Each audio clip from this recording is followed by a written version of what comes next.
Haven't been coughing that bad here lately. He's Blake. I'm Ronnie. All the good names are taken. Podcast, bowl season, week 2, Blake. At least I think it's week 2. And today we're talking one of our favorites, and by our, I mean mine, probably yours too, Johnny Be Good from 1988. That's right. When you talk college football movies, Ronnie, I think of 3 movies. I think of The Program, I think of Necessary Roughness, and I think of Johnny Be Good. Now, Johnny Be Good doesn't feature any college football, but the whole theme of the movie is being recruited, a high school quarterback being recruited to play college football. So there's elements in there. And I think this is a movie that doesn't get talked about enough. I think it's an underrated sports movie. Nowadays it really wouldn't make sense to a new, younger audience because of the NIL. But this is what happened before the NIL all the time. It wasn't that long ago. I mean, here's the deal. Before NIL, it was, and pretty much before the portal, it was whoever you chose, you were there. And when you brought this movie up to be a part of bowl season, I was like, but it's high school football, and you're absolutely right. It's the college football recruiting process. So technically, this is a college football movie, and hell, there's only one football game played in the whole movie anyway. So watching this as a kid, I used to think this movie was like extremely good. I had this on VHS. I used to love this movie mainly because I was a kid and watching the antics of Anthony Michael Hall and Robert Downey Jr. in this movie. But after this recent rewatch, So there's a lot of problems for me on this movie, and I think this movie has a lot of potential. Or 10 years ago, had a lot of potential for a remake. And the climate of college football right now, you could never make this movie because they can just give them whatever they want. But I do like the aspect of, a kid looking for the best deal, falling, into that trap of greed and all that through the recruiting process. I think that's a really good story. I like to think, because you always told me growing up that Anthony Michael Hall was supposed to be Ferris Bueller. He was the first choice to play Ferris Bueller before they went out and got that untalented dickhead that killed somebody. I like to think that this is how he would have played the role. Cocky character he has in this that's also sympathetic and genuinely a good person. I like to think that this is exactly how he would have played the role. Let's jump right into the good, Blake. What's your first good? My first good is the 80s atmosphere. It's because when you played sports, you ruled the world. There wasn't none of this Me Too shit. You could walk up to a cheerleader and say, "Hey, take your panties off." And you know what happened? Take your panties off. That's what happened. So just the whole atmosphere of sports is king. And, people are going to be like, sports is still king. Yeah, but it's different. You can't take advantage of women. Damn. So for people following along, Blake says his first good is the fact that you could nostalgically. Clean version is it was before Me Too. And I think that was a happier time for all of us. My first one is the pregame speech from the beginning of the movie. Quite possibly the best scene in the movie. The movie opens up to a football locker room, and you hear someone praying, and it's Paul Gleason, who plays the head coach and main. Wouldn't you say he's the main bad guy in the movie, Blake? No? Yeah, you could say that. I mean, he does frame him for rape. He does go around and tell the grandpa that they're going to cut his line of credit off at the hardware store if Johnny don't go to Piermont. But he's giving a speech. No, my bad. He is praying, and all of a sudden he looks up, and then it is the best. The Lord wants you to put your foot on their balls and believe in it. He don't want to hear any BS. He's a winner because he's an American who wants to get a mean on. Who wants this? Who wants to get a mean on right now? And as the whole Johnny Walker gets everybody fired up by saying he wants it, and they all storm out, and he punches the glass water cooler, and it's just and I remember watching this back in junior high, and me and my friends always referenced Mean On and all that other stuff all throughout high school because this scene it's one of those just great scenes from a movie that might not be so great, but this is a great scene, a great coach locker room scene. It really set the tone for the movie, but I don't think the movie ever lived up to the opening scene, if that makes sense, Blake. And you said that might be the best scene in the movie, and I think it's followed by the best scene in the movie because anything where they're actually playing football in this movie is great. Now, we only get 2 scenes of that. We get the actual high school state championship game, and then we get the pickup game in the front yard, which is fantastic also. Excuse me. You okay? Yeah. Paul Gleason and Anthony Michael Hall joining forces again after Breakfast Club. You got Robert Downey Jr. Rejoining Anthony Michael Hall after they did Weird Science together. It seems like this movie, it should have been a lot bigger than what it was, Ronnie. Yeah. I'm not even sure what kind of box office run this movie had. If you want to look it up on your command center there, I can't imagine this movie. For part of me wants to think this movie was probably straight to video, but it probably did get a little bit of a theater run, but it couldn't have made any money. And it seems like it was like the perfect movie to set these guys up as a comedy tandem because they were coming off Saturday Night Live where they're on Saturday. They may have even been on Saturday Night Live together at this point. I'm talking about Robert Downey Jr. and Anthony Michael Hall. Nothing ever. I don't believe these numbers. I don't believe these numbers. I don't know if it's adjusted for inflation or what, but it's saying the budget was $22 million. There's no way.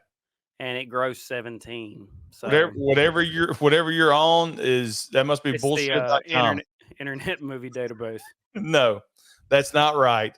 Nothing about this movie cost. I mean, seriously, we could spend the next hour talking about that. This movie cost $22 million to make. What that's that means, estimated. This was I don't even see where they spent $1 million in this movie. I don't see it at all. And this is in 1988. This was 22 million. Dude, what would be great is to compare Johnny Be Good with some of the budgets of these other movies in the 1980s that had, hell, Jurassic Park was like 30 million. So what are we talking about here? All this was missing was the dinosaurs. That's somebody like me probably typed that in, but it just seems like this is a movie that had the potential to be a big hit or a big launching point for Anthony Michael Hall post being a skinny kid. Yeah. And it didn't happen. It didn't happen for whatever reason. It didn't happen. But this opening scene really tells you the story of the phenom that Anthony Michael Hall is as Johnny Walker, the #1 quarterback in the nation. I mean, every throw he makes, you hear that announcer in the background going ballistic. Johnny Walker just set the national passing yards record. He set the national touchdown record. He set this. He set that. He punts the ball. A new record by Johnny Walker. What was the record on that punt? I mean, he said it was a record for a punt. What was it? I want to say it was a 65-yard punt with a 5-second hang time or something like that. That's a high school record. This is also a state championship where in the third quarter of the game, it's 50-0. So it's not. I mean, did you notice the visiting team had the Confederate flag on their uniforms? I did not notice that, but I did notice when it showed the guy who runs Piermont walking through the bleacher area there, not bleacher area, but around the concessions, that Robert Downey Jr. was in line to get a drink. And Robert Downey Jr., underrated part, mimicking and copying everything that Paul Gleason does on the sidelines. He does. And then you see Downey Jr. behind him going, it's the best, man. My favorite part is when he was so coked up, but he was having such a good time. My favorite part is when he tells him to, hey, Gash, send in the punt sign. Gash, give him the punt sign, will you?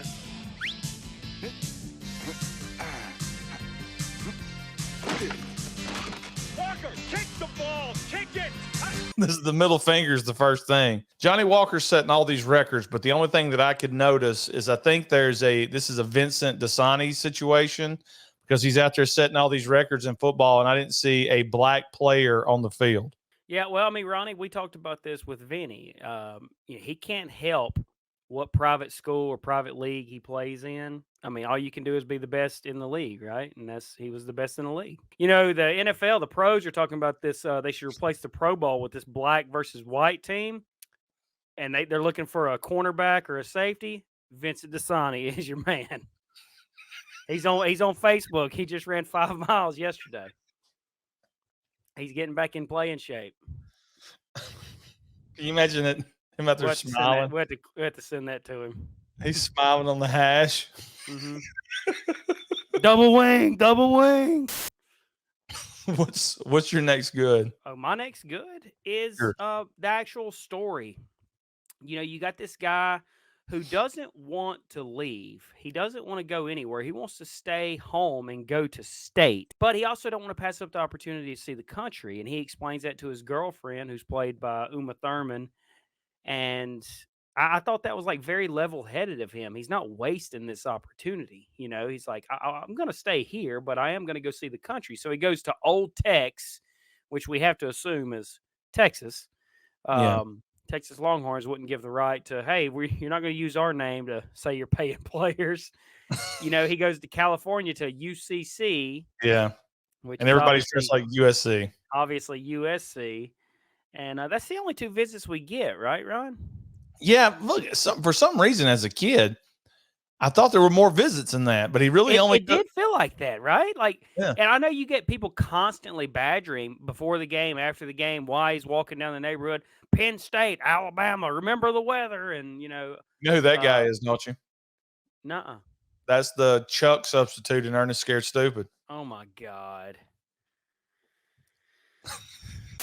But anyway, that's my good, Ronnie, is the actual story of him falling into the trap of being recruited and not being recruited for an education, but being recruited for, hey, we can get you these toys, we can get you this much money, we can buy your family this and buy your family that, and we'll give you these steroids, and you'll be friends with Jim McMahon, and you know, and he comes very close to falling into this trap, and luckily from state talks him out of it. He's perfectly happy with going to state. His girlfriend even brings that up later. I thought we were going to state. He gets sucked into this whole process. And I got a problem with the mother because she asked him if he's going to take all these trips when he didn't want to.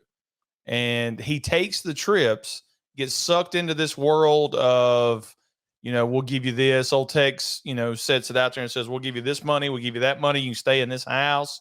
They get him girls. They get him drunk. All that stuff. So the next visit is to UCC. Well, Lou Landers, who played Ira and Mad About You, and he's immediately, you know, he goes to Lou Landers and he's like, I want to talk to the money man, Lou. And Lou's like, I am the money man, Johnny. And then that leads him to go talk to Jackson from American Ninja, who's the head coach at the state college.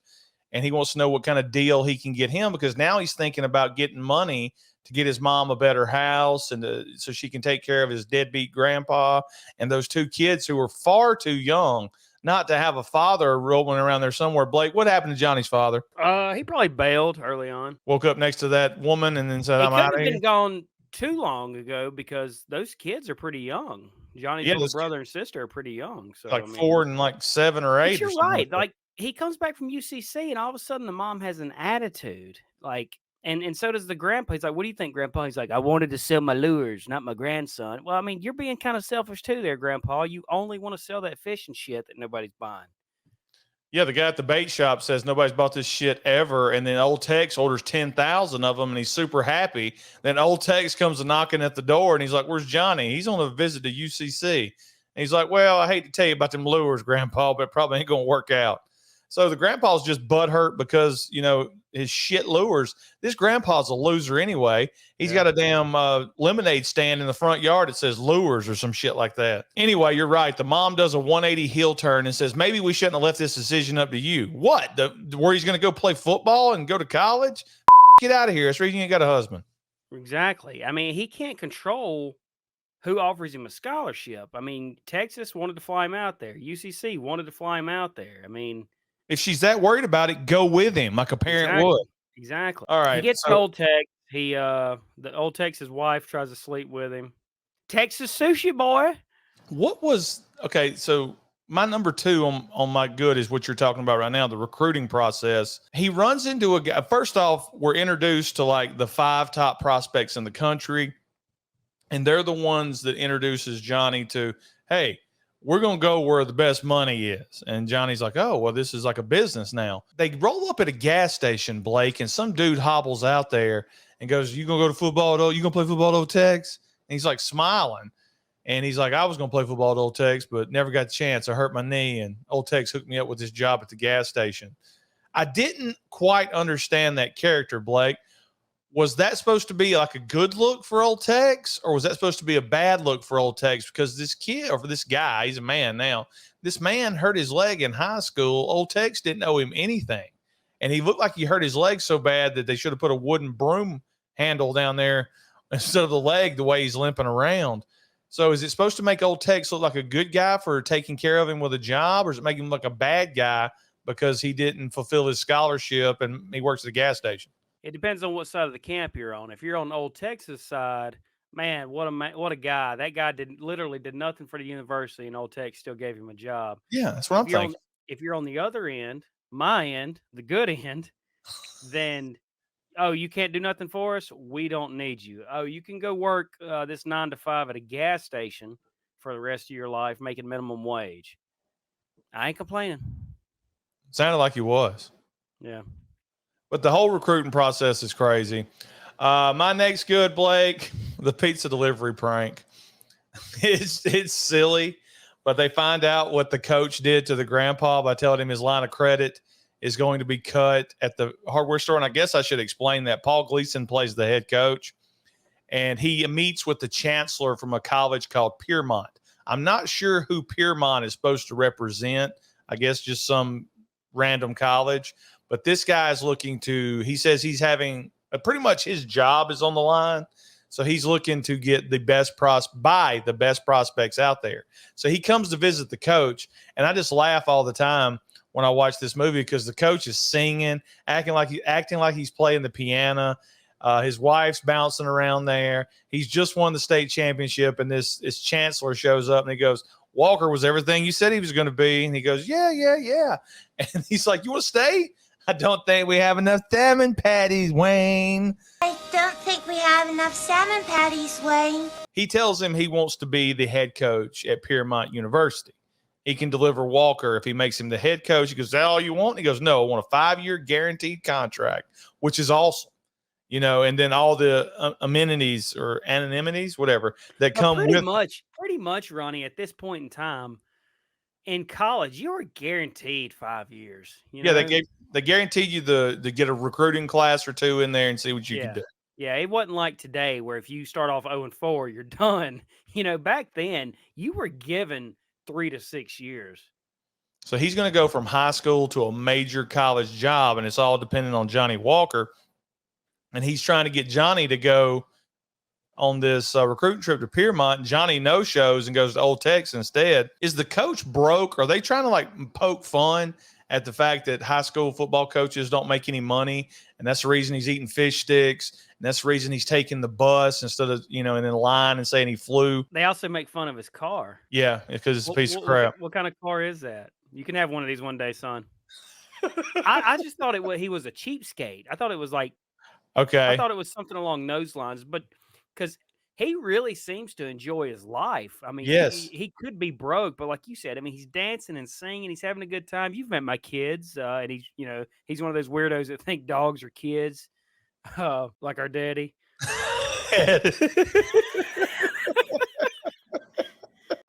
They play a prank on him. Did you know who that pizza guy is?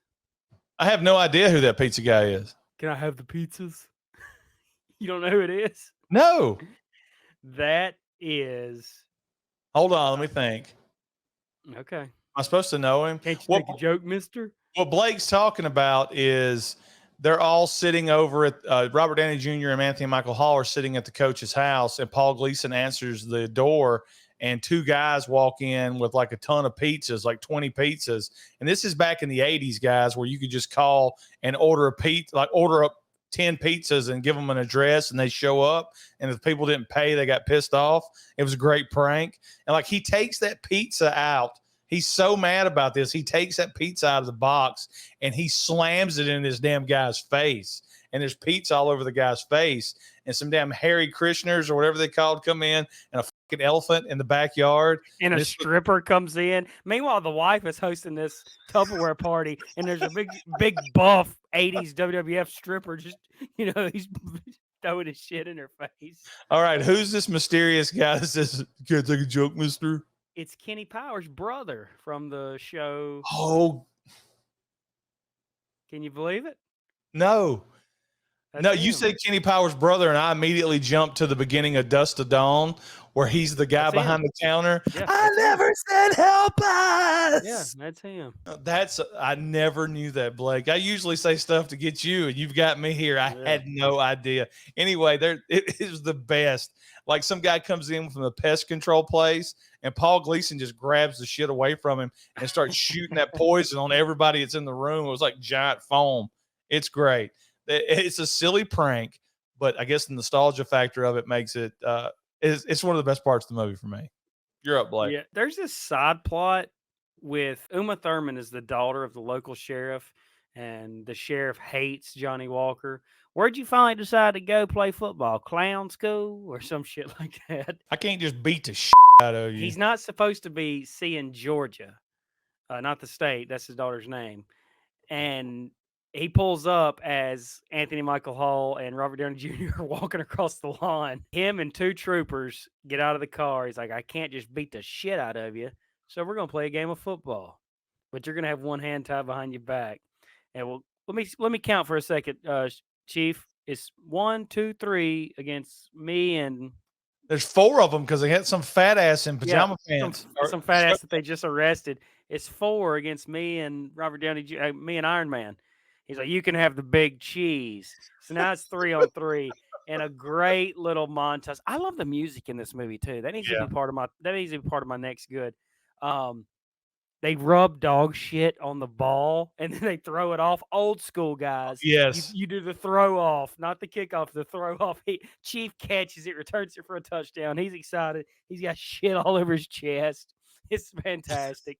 I love watching these old men because I can relate to this, I guess, that still think they got it. They're trying to sack the quarterback. They're diving, just getting their ass embarrassed. And then the Chief dropped back to pass one time. And one of the troopers, who runs a great route, by the way, go back and rewatch it, Ronnie. It's a great receiver route. He slants across the front yard, dives, makes the catch, and goes through the goddamn windshield of a cop car. Got to be Nice out of bounds. catch, Cooper. And then they bust bricks, Ronnie. Yeah. They both looked exactly alike, like twins. And then to end the game, and what I love is that there's a crowd has gathered, Ronnie. Yes. The whole neighborhood cheerleaders show up. Shit like that's fun to me. George is on the roof watching, and they throw the football to the big cheese, and he runs away to not only win the game, but to escape the police. You got to wonder what he was arrested for. He had a shirt on that said like "I'm good" or something like that. I can't remember, but that was one of my goods too. That's a great scene in the movie, and it's so silly and stupid. But there's a lot of silly and stupid things in here that are great. Blake, let me just ask you a random question. What was the point in the drumming scene? There's like a 5-minute scene where Johnny Walker's in his room drumming, watching football highlights. I think that's what we call filler, Ronnie. Okay. That's what I put in my is notes. to show that he is multi-talented. He is obsessed with sports. He wants to be one of the all-time greats, like he's watching on TV. I think he's watching Elway. But I think it was just a nice little two-minute filler that they needed. I thought we needed more of him and Robert Downey Jr. in their relationship. I think we got plenty of him and Uma Thurman. Yeah. I think we got plenty of him and his parents. I think we needed just a little bit more of him and Robert Downey Jr. I don't think it was a big enough deal when he realized that Robert Downey Jr. kind of sold him out to get a vehicle. He convinced him to take a trip to UCC just so he could get a Jeep. I thought we could have got a little bit more with that, but, Well, I thought there should have been more scenes with Robert Downey Jr. going with him. that would have been nice. Especially to UCC. Instead, I thought it was hilarious that every recruiting trip that he took, he come back with that personality. Like he comes back from Old Tex dressed like a cowboy. He comes back from UCC dressed like somebody, I don't know what you would call that, like Michael Jackson. Yeah. My next one's going to seem stupid, But when he gets back from UCC, Robert Downey Jr. picks him up in a Jeep. And we find out later that Lou Landers gave him that Jeep when they're sitting in jail after they've been framed for rape, because girls pull up and say, hey, we've never had sex. Can you help us? And they end up in a hotel room or motel room together. But the coach has framed them for rape, and the coach gets them out of jail and makes them agree to, you're going to go to Piermont, and they're going to have this huge press conference at the school. And that's when Johnny Walker gets up there and goes, you know what, guys? And not only that, but Piermont's bought all 5 of these guys that's been on every recruiting trip with him. We've got the top 5 blue chip prospects in the country. He don't even let Johnny Walker talk. He just says, Johnny's going to be with me another 5 years, another 4 years at Piermont. And then Johnny grabs the mic and you get your whole moment of clarity. I think that actually happens in the jail cell, though, Blake, when he looks at Robert Downey Jr. He goes, you sold me out. And he goes, yeah, I was selfish. He goes, I knew your dad didn't get you that Jeep. And he goes, no, Lou Landers got me that Jeep. He goes, I was just selfish. I was trying to lead you in a direction. I was being selfish. And Anthony Michael Hall goes, I guess I've been too. But he tells everybody that just because he can throw a football doesn't mean he's going to lose who he is. And he's not signing with anybody. And that's when a huge brawl breaks out at the end of the movie that I probably should have listed as one of my goods. But these damn football recruiters that they made to look like pimps all throughout the movie, they all just start beating the shit out of each other. Like this giant black dude picks up Ira from Mad About You and throws his ass gorilla press across the way. People getting hit with chairs. You're going down now, Lou. It's a really good scene. But let me rewind it back. My last good is Robert Downey Jr. putting that random girl in the full Nelson in the bed, and he cuts over there to him, and he's got the full Nelson on her. And then it cuts back to Johnny, who's not cheating on his girlfriend, but just talking to the other one about life. Then it goes back, and like one of the girls are trying to get Robert Downey Jr. to let her go because she's went full like unconscious, and he still got her in the full Nelson. And I don't know why that seems like, oh, my bad. I don't know why that seems funny to me, but just the fact that he choked her out with a full Nelson in a motel is the best. He slaps her too. He slaps the shit out of her. He did slap her. All right, my first bad, Blake. Vendabate. Whenever he goes on the recruiting trip to Old Tex, they stop at the gas station we talked about where you see the guy with one leg, and the guy that's like taking them around campus, and they never go to the campus. They just go party. He stops at a vending machine, one of those old school like Coke machines where you mash the button at the top, but it's bait. It says Vendabate. And he goes, Texas sushi boy. And I had multiple questions. First off, it made me sick because he's eating worms. Were there really Vendabate machines out there? I'm going to Google that real quick. Did Vendabate machines exist, or was that strictly for Johnny Be Good? No, bait machines absolutely existed, Ronnie. Are you sure before I look this up? I'm positive. That is so gross. Forget you, man. Anybody that fishes and knows what bait smells like, imagine this dickhead just swallowing it. All right, Blake, what's your first bad? My first bad is also on the Old Tex trip. It's the 90-year-old woman trying to seduce Johnny Walker. I mean, we couldn't have a better plan than that. It just seemed, I don't know, it just seemed out of place. You come back here, little boy. I'm going to show you how to have good. I'll make you feel real good. Yeah, Old Tex and the rest of the crew are taking the recruits around the stadium, and they see a giant star on the 50-yard line down there with his wife's trying in her underwear trying to screw Johnny Walker, and he goes, I'll be dipped in dog shit if I ain't Johnny Walker. And he's like, that's my wife. But the wife says she gets one every year. Like, she lands a recruit every single year by doing this. So, I mean, is Old Tex just a dumbass? Yeah, Old Tex he stays drunk. He's got the perfect life. He hangs out. Looks like the God Bless Texas video set right there with the huge pool and stuff like that. And a little Mexican running around in a hat. I was going to say, there is a decent part where they're eating chips out of this bowl, and then the bowl starts walking, and you realize it's a little Mexican midget. You still picking pockets? Yeah. My next bad, and I'm going to combine them. The grandpa and the girlfriend, Uma Thurman. The grandpa is the worst, one of the worst parts of this movie, because I don't understand the grandpa. I said earlier, he's trying to sell those lures, and it's all about his lures. And then at the end, he finally gets in I want to sell my lures, not my grandson. So, okay, you care about your grandson. That's the first, and that's at the end of the movie. So that's the first point where he's actually being a grandpa. The whole process of him in this movie, every scene he's in sucks. He sucks. He's no good. But he's not as bad as Uma Thurman. Uma Thurman is totally unnecessary in this movie. First off, she can't act. She can't act worth the in this movie. She's horrible. There was really no need for her to be in the movie. Johnny didn't need a girlfriend because other than the two scenes where old woman tries to rape him and he gets framed for rape, there's really nothing of consequence that happens that requires a girlfriend. Literally all she does is say, rub my feet, throw chicken at him. And at the end of it, she's doing some kind of thing like this right here before she goes and falls over into a car at the very end of it. There was no need to have Uma Thurman in this movie. Have no idea who she screwed to get into this movie. She can't act. I bet if I go back and watch a bunch of Uma Thurman movies, she still can't act. She's terrible. Kill Bill? Yeah, she sucks. By far the worst part of this movie, Blake. Yeah, but if she's not in it, Roddy, we don't get the fantastic scene of Robert Downey Jr.'s dad watching them at the drive-in movie. Girl, I heard your beeper flash. No, I'm sorry. Girl, I saw your beaver. And then she says, I never knew what they were saying until I read the subtitles. It's filthy. Yes, Blake. So what we haven't talked about is and we find out at the end, there's this guy that's tracking Johnny Walker all throughout the movie. And he's like, 817 received jacket from UCC. And at the end of it, he takes the stage and says he's been following the recruitment process of Johnny Walker. And he's calling for a full NCAA investigation into Old Tex, UCC, and Piermont. And he says, way to go, son. You did great.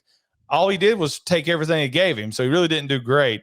The guy that played the role is Robert Downey Jr.'s dad. And at the drive-in, they're playing a movie that his dad actually directed back in the 60s. And boy, is it something.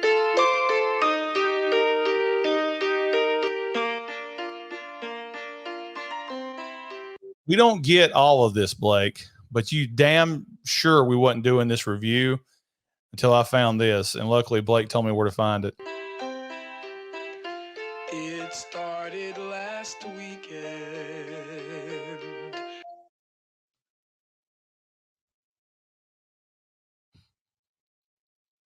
What a Yale Howard game. Girl, I saw your beaver flash.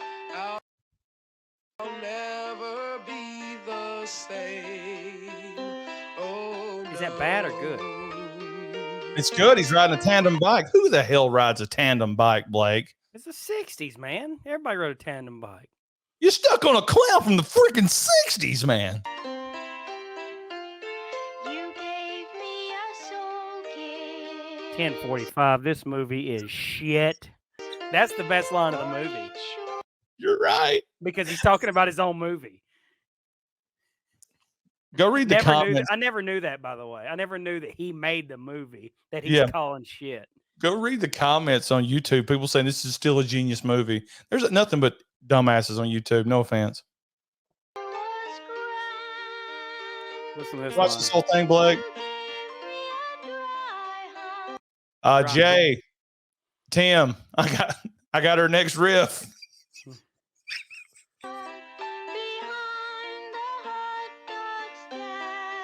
You gave me a dry hump behind the hot dog stand. She does have a nice voice. Look at this. Look It's at me that shit. dancing. I used to have pimples. Fourth wall. Like Deadpool and Ferris Bueller.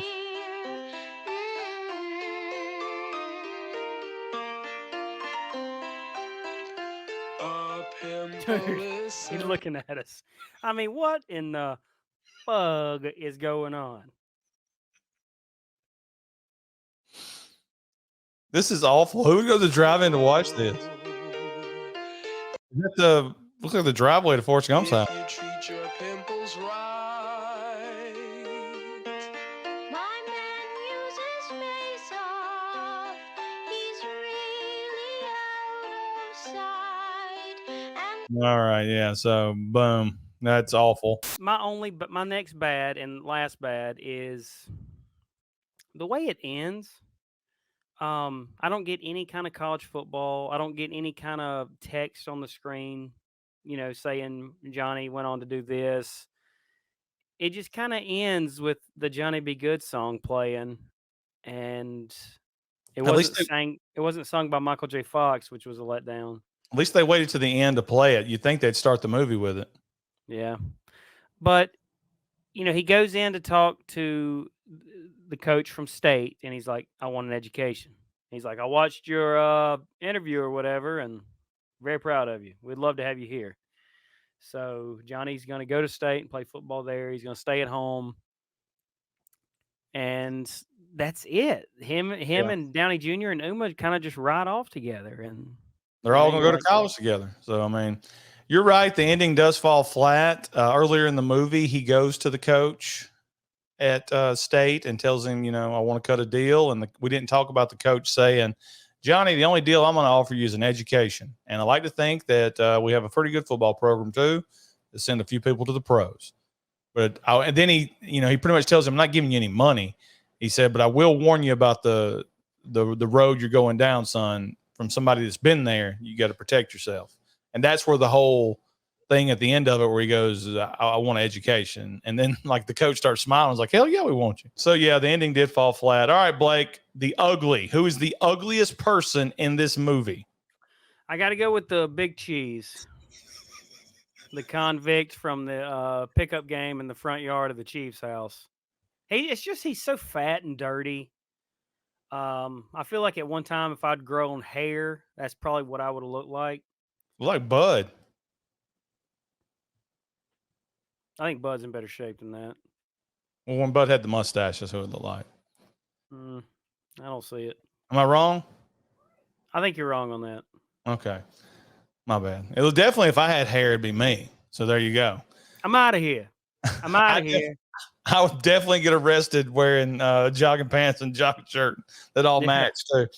So I had the Big Cheese as well, but I knew you were going to choose the Big Cheese because how could you not choose the Big Cheese? I'm going with the mom. The mom is ugly. Probably why the dad left, because he rolled over and saw that face. I thought for a second that looked like the chick that played Evelyn from the Masters of the Universe movie, but it wasn't. So I was wrong. That was that Meg Allen or Meg, whatever her name is, with the weird. She's way prettier than this lady. With the weird eyes. I want to know what's going on. I want to know what her job is. My guess is she's like a waitress or something like that, because she's got those 2 extra kids. And, she probably had those 2 extra kids trying to lock some guy into a relationship or a marriage by getting pregnant. And those guys were like truckers, and they just kept large margining on down the road. So the mom's definitely the ugliest person in this movie, both inside and out, Blake. At the end, Grandpa does break a chair over Paul Gleason's head. Yes, he does, because Paul. Never liked that fella. Paul Gleason is. Get down, Grandpa. He's still got the perfect life. I mean, he's going to get in trouble over framing somebody for rape, but he could have stayed at that high school and dominated and been. He's in jail at the end, Ronnie. Is he? Yes, there's a montage with the credits. Oh, the montage that you love. I did watch the montage, because the montage, I remember from watching this movie 1,000 times, the montage has the guys from Old Tex going, football ain't been very good to us this year. And that's all I've ever remembered. Thank God basketball season's right around the corner. Yeah, amen to that, Tex. Football ain't been good to us this year at all. Yeah, then you see Gleason sitting in a jail saying, Walker, Okay, I do remember that. You're right. All right. Well, that'll Robert wrap Downey it up. Jr.'s Jeep is getting towed away during the credits. He's chasing after it, saying, Lou Landers got me that Jeep. Yeah. Hey, slow down for a minute. I just want to talk to you. Who Landers gave me that Jeep? Yeah. I mean, something we need to talk about is you really feel sorry for the Chancellor of Piermont, because he did nothing wrong, Ronnie. He didn't order any of this stuff. And that's why at the end he's yelling at Robert Downey. He's saying, we didn't do nothing wrong. And then he said, you call framing the kid for rape wrong. He looked at Gleason and said, what'd you do? He didn't do anything wrong. He just wanted Walker bad, and he was going to hire the coach to get to him, which is a common thing in college, That is true. But he did buy the other players. The other players were going with the best deal. So you got to figure they were doing some shady, underhanded stuff. But you're absolutely right. He's going to catch flack from that frame rape that Paul Gleason did. So, anything else you want to talk about before we wrap this one up?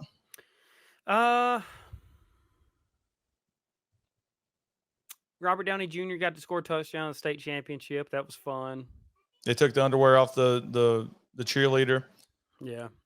Howard that was- Cosell's in the movie. He calls Johnny Walker and tells him to go to Yale or Harvard or somewhere. And Paul Gleason says, "Anybody in America like you?" And hangs up on him. So- Gleason is such a fantastic character. He may, other than Johnny Walker, he may be the best part of this movie. Oh, without a doubt. It's Johnny Walker and it's him.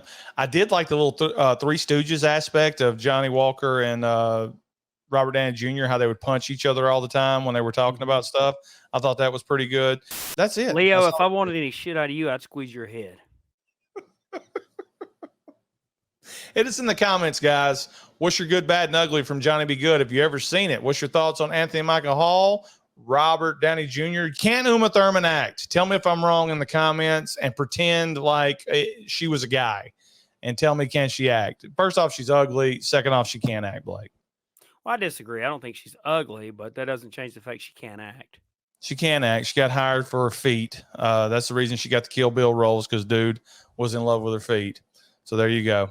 I'm calling it right now, Blake. That's week 2 of bowl week, Blake. Bowl season's almost over with. 2 more weeks to go. It feels like it's over. It might be over. The thing about it is we got to get back on this Friday 13th, too. We still got like 18 Friday 13th movies to go. Yeah. After watching Vincent DeSanti's movie, I just don't ever want to watch one again. It was that bad? No, it was that good. Oh. I can't go back to that Paramount shit. Thanks to all the patrons and grumpy goats. We appreciate all the support that you guys give us. And we'll see you next time, Blake. Hey, like Jake Taylor said in Major League, I'm back. I'm going to be around.